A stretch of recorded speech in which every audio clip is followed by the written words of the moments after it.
ترکی نے کہا ہے کہ امریکہ اور ایران جوہری معاہدے کے حوالے سے لچک دکھا رہے ہیں۔ امریکہ ایران دونوں کسی سمجھوتے تک پہنچنے کے لیے تیار نظر نہیں آ رہے اور دونوں ممالک جوہری معاہدے کے حوالے سے لچک دکھا رہے ہیں۔ ترکی نے خبردار کر دیا ہے کہ مذاکرات کا دائرہ ایران کے بیلسٹک میزائل پروگرام تک بڑھایا گیا تو اس کا نتیجہ ایک اور جنگ کے سوا کچھ نہیں ہوگا۔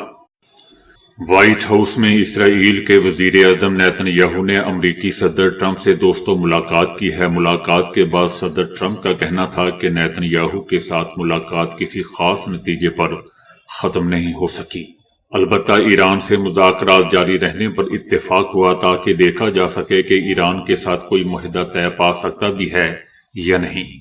صدر ٹرمپ کا کہنا تھا کہ نیتن یاہو کو بتایا کہ ان کی ترجیحی آپشن ایران کے ساتھ مذاکرات جاری رکھنا ہے، بصورت دیگر دیکھنا ہوگا کہ نتیجہ کیا نکلتا ہے۔ صدر ٹرمپ نے امید ظاہر کی کہ ایران اس بات زیادہ عقل مندی اور ذمہ داری کا مظاہرہ کرے گا۔ دوسری جانب ایرانی حکومت کا بھی کہنا ہے کہ اگرچہ وہ امریکہ کے ساتھ سفارتکاری کے آپشن کو ترجیح دیتے ہیں، لیکن ہماری مسلح افواج مکمل طور پر تیار ہے تاکہ کسی بھی غلطی کا دندان شکن جواب دیا جا سکے۔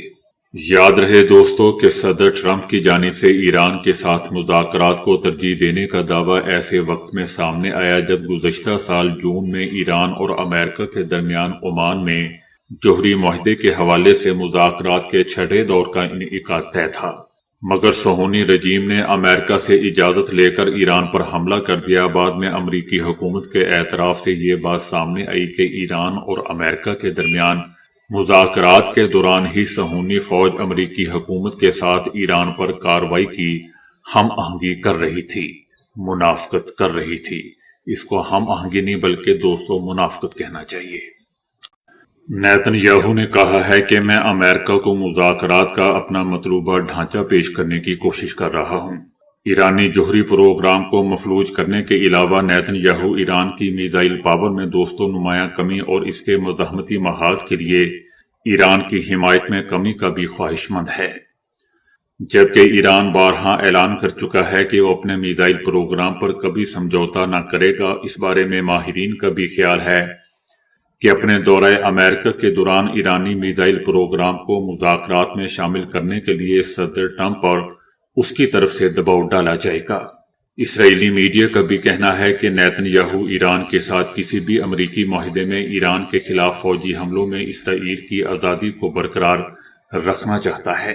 صدر ٹرمپ کے لہجے میں گزشتہ روز کی تبدیلی اور ایرانی میزائلوں کی جانب اشارے سے ایران امریکہ مذاکرات میں اسرائیل کی جانب سے رکاوٹیں کھڑی کیے جانے کے امکان کے بارے میں پیش گوئیوں میں اضافہ ہوا ہے، جبکہ ایرانی حکومت نے بارہا اعلان کیا ہے کہ وہ یورینیم افسودگی سے متعلق اپنے حق سے کبھی دستبردار نہیں ہوں گے اور مذاکرات میں صرف اور صرف جوہری مسائل پر ہی توجہ مرکوز رکھی جائے گی۔ دوسری جانب ماہرین کا کہنا ہے کہ نیتن یاہو کے حالیہ دورہ امریکہ سے مستقبل کے ایران امریکہ مذاکرات کا رخ بدل سکتا ہے۔ بھارت اور امریکہ تجارتی معاہدے کو لے کر سیاسی ماحول گرم ہو چکا ہے اور اپوزیشن جماعت کانگریس نے اس معاملے پر مرکزی حکومت کو کڑی تنقید کا نشانہ بنایا ہے۔ کانگریس کا کہنا ہے کہ اس معاہدے کو ملک کے مفادات کے خلاف قرار دیا اور وزیر اعظم نریندر مودی کی پالیسیوں پر سوالات بھی اٹھائے۔ کانگریس نے دعویٰ کیا ہے کہ متعدد آزاد تجزیہ کاروں اور مبصرین جنہیں مودی مخالف نہیں سمجھا جاتا، انہوں نے بھی اس تجارتی معاہدے کو غیر متوازن اور یک طرفہ قرار دیا ہے۔ کانگریس کا کہنا ہے کہ اس ڈیل میں ہندوستان نے جتنا حاصل کیا ہے اس کے مقابلے میں امریکہ نے زیادہ فائدہ اٹھایا ہے۔ حکومت اس معاہدے کو کامیابی کے طور پر پیش کر رہی ہے، لیکن حقائق اس کے بالکل برعکس ہیں۔ کانگریس نے وزیر اعظم نریندر مودی اور امریکی صدر ٹرمپ کے درمیان ذاتی تعلقات کا حوالہ دیتے ہوئے کہا ہے کہ ان تعلقات کے عوامی اظہار کے باوجود ہندوستان کو مطلوبہ نتائج حاصل نہیں ہو سکے۔ سیاسی سطح پر قربت دکھانے اور سفارتی محاذ پر سرگرمیوں کے باوجود معاہدے کی شرائط ہندوستان کے حق میں بہتر ثابت نہیں ہوئی۔ کانگریس نے سخت الفاظ استعمال کرتے ہوئے اس تجارتی معاہدے کو چوری قرار دیا ہے اور کہا ہے کہ یہ حکومت کی سفارتکاری کی ناکامی کا منہ بولتا ثبوت ہے۔ مودی حکومت چاہے جتنا بھی وضاحتیں بیانیاں پیش کرے، حقیقت یہی ہے کہ اس معاہدے میں ہندوستان کو نقصان پہنچا۔ کانگریس نے مطالبہ کیا ہے کہ حکومت اس معاہدے کی مکمل تفصیلات عوام اور پارلیمنٹ کے سامنے رکھے تاکہ اس پر کھل کر بحث ہو سکے اور ملک کے مفادات کا جائزہ لیا جا سکے۔ ایران کے سپریم لیڈر آیت اللہ خامنائی کے مشیر علی شمخانی نے ایران کی میزائل صلاحیت کو ریڈ لائن قرار دے دیا۔ علی شمخانی نے دو ٹوک الفاظ میں واضح کر دیا ہے کہ ایران کی میزائل صلاحیت کو کسی مذاکرات کا حصہ نہیں بنایا جا سکتا۔ علی شمخانی نے دشمن کو واضح پیغام دیا ہے کہ امریکہ کی جانب سے کسی بھی قسم کی محدود جارحیت کو بھی جنگ کا آغاز سمجھا جائے گا۔ ان کا کہنا تھا کہ امریکہ کے لیے مشورہ ہے کہ دھمکیوں کی بجائے مذاکرات کے راستے پر سنجیدگی سے عمل کرے۔ یاد رہے دوستو کہ امریکی صدر ٹرمپ نے گزشتہ روز مذاکرات کی ناکامی کی صورت میں ایران کے خلاف فوجی کارروائی کے لیے خطے میں ایک اور بحری بیڑا تعینات کرنے سے خبردار کر دیا تھا۔ راہل گاندھی نے ہندوستان امریکہ عبوری تجارتی معاہدے پر مودی حکومت کو نشانہ بنایا۔ راہل گاندھی کا کہنا تھا کہ دراصل مودی حکومت نے بھارت ماتا کو بیچ دیا۔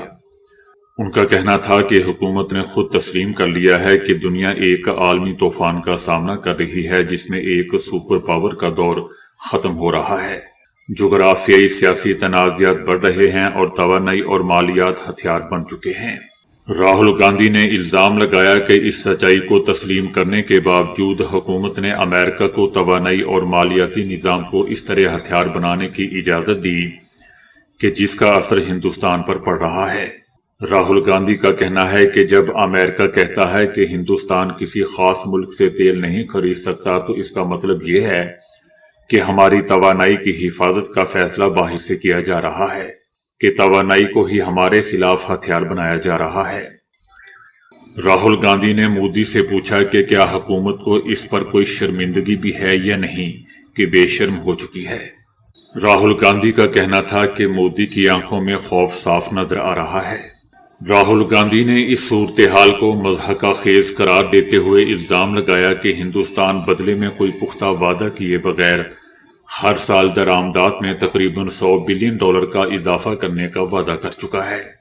راہل گاندھی کا کہنا تھا کہ ہم رعایتیں دے رہے ہیں لیکن امریکہ ہمیں بدلے میں کچھ نہیں دے رہا۔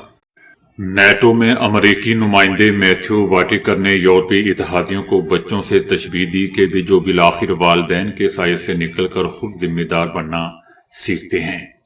ان کا کہنا تھا کہ یورپ کئی دہائیوں تک امریکی سلامتی کی چھتری تلے پروان چڑھا جس کی بدولت یورپ کو سخت سیکیورٹی کے مسائل میں الجھنے کی بجائے یکجہتی اور خوشحالی پر توجہ دینے کا موقع مل گیا۔ ان کا کہنا تھا کہ لیکن اب وہ دور ختم ہو چکا ہے۔ امریکہ نیٹو ختم کرنے کا ارادہ نہیں رکھتا بلکہ ہم صرف اتنا چاہتے ہیں کہ ہمارے یورپی اتحادی اپنے دفاع کی زیادہ ذمہ داری خود اٹھائیں۔ ان کا کہنا تھا کہ جب بچے چھوٹے ہوتے ہیں تو وہ آپ پر انحصار کرتے ہیں لیکن آخرکار آپ توقع کرتے ہیں کہ وہ کوئی کام ڈھونڈیں۔ ہمارے نزدیک اب ہم اسی مقام پر ہیں۔ اب ہم بھی یورپ سے محبت کرتے ہیں، آپ اب بھی ہمارے اتحادی ہیں، لیکن اپنی سیکیورٹی کی ذمہ داری اب خود اٹھائیں۔ اب آپ بچے نہیں رہے، بڑے ہو چکے ہیں۔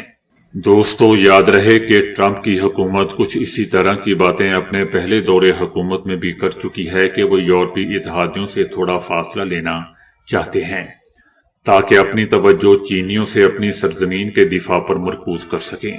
یاد رہے دوستو کہ گزشتہ سال نیٹو کے سیکرٹری جنرل نے ایک اجلاس میں صدر ٹرمپ کو ڈیڈی کہہ کر مخاطب کیا تھا تو ان کا تمسخر اڑایا گیا تھا اور چاپلوسی کا طعنہ بھی دیا گیا۔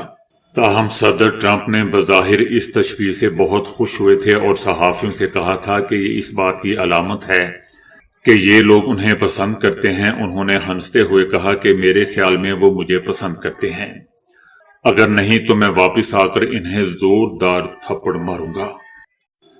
اسرائیلی میڈیا نے دعویٰ کیا ہے کہ صہیونی وزیر اعظم نیتن یاہو نے امریکی حکومت کے سامنے ایران کی جانب سے ہزاروں مظاہرین کی اجتماعی پھانسیوں کے شواہد پیش کیے، جس میں ایران نے اپنے رد عمل میں کہا ہے کہ کیا امریکی اتنے ہی بیوقوف ہیں کہ وہ نیتن یاہو کی بات مان لیں۔ ایرانی حکومت کا کہنا ہے کہ اسرائیلی میڈیا ایران کے بارے میں کوئی سنسنی خیز دعویٰ کرے تو یہ سوچنا چاہیے کہ یہ دعویٰ کس کے مفاد میں ہے۔ ایرانی حکومت کا دوستو یہ بھی کہنا ہے کہ خود امریکی صدر ٹرمپ بھی تسلیم کر چکے ہیں کہ اسرائیلی میڈیا کی اصل وفاداریاں اسرائیل سے وابستہ ہیں۔ ایران کے وزیر خارجہ سید عباس عراقچی کا کہنا ہے کہ وائٹ ہاؤس میں نیتن یاہو کی ملاقات سے محض 1 گھنٹہ پہلے اسرائیلی میڈیا سے وابستہ میڈیا نے اپنی تازہ ترین خبر میں یہ دعویٰ کر دیا کہ ایران نے صدر ٹرمپ کو دھوکہ دیا ہے۔ حالانکہ حقیقت یہ ہے کہ ایران میں نہ تو کوئی پھانسی دی گئی اور نہ ابھی تک کوئی عدالتی عمل پایا تکمیل تک پہنچا ہے، اور نہ ہی 2000 سے زائد قیدیوں کو معافی دی گئی ہے۔ سید عباس عراقچی کا مزید کہنا تھا کہ آپ پر تھوپی جانے والی اس خبر کو قبول کرنے سے پہلے غور کریں کہ اس سے کس کو فائدہ پہنچ رہا ہے اور حقیقت میں کون کس کو دھوکہ دے رہا ہے، بلکہ اسرائیل امریکہ کو دھوکہ دے رہا ہے۔ صدر ٹرمپ نے ایک بار پھر کہا ہے کہ میں نے 8 جنگیں ختم کروائی ہیں جن میں سے کم از کم 6 ٹیرف کی وجہ سے رکیں۔ میں نے کہا کہ اگر تم جنگ بند نہیں کرو گے تو میں تم پر ٹیرف عائد کر دوں گا، کیونکہ میں لوگوں کو مرتے نہیں دیکھنا چاہتا۔ صدر ٹرمپ کا کہنا تھا کہ بھارت اور پاکستان کے درمیان صورتحال انتہائی کشیدہ تھی اور ان کے بقول یہ جوہری جنگ میں تبدیل ہو سکتی تھی۔ وہ واقعی آمنے سامنے تھے، 10 طیارے تباہ ہو چکے تھے، حالات بہت سنگین تھے۔ صدر ٹرمپ کا کہنا تھا کہ وزیر اعظم شہباز شریف نے جوہری جنگ روکنے میں ان کے کردار کو سراہا اور اعتراف کیا کہ میں نے خطے میں کشیدگی کو کم کر کے کم از کم 1 کروڑ جانیں بچائیں۔ صدر ٹرمپ کا کہنا تھا کہ میں نے دونوں ممالک کو واضح پیغام دے دیا کہ اگر لڑائی جاری رہی تو امریکہ تجارتی اقدامات کرے گا۔ اسرائیلی فوج نے بین گوریون بین الاقوامی ہوائی اڈے کو نقصان پہنچنے کے خوف سے دوستوں ہنگامی مشقیں شروع کر دی ہیں۔ مقبوضہ فلسطین کے بین گوریون ہوائی اڈے پر ایران کے ساتھ کشیدگی کے پیش نظر بڑے پیمانے پر ہنگامی مشق کا انعقاد کیا جا رہا ہے۔ رپورٹ میں بتایا گیا ہے کہ گزشتہ ایرانی میزائل حملوں سے ظاہر ہوتا ہے کہ کوئی بھی علاقہ خطرے سے محفوظ نہیں ہے۔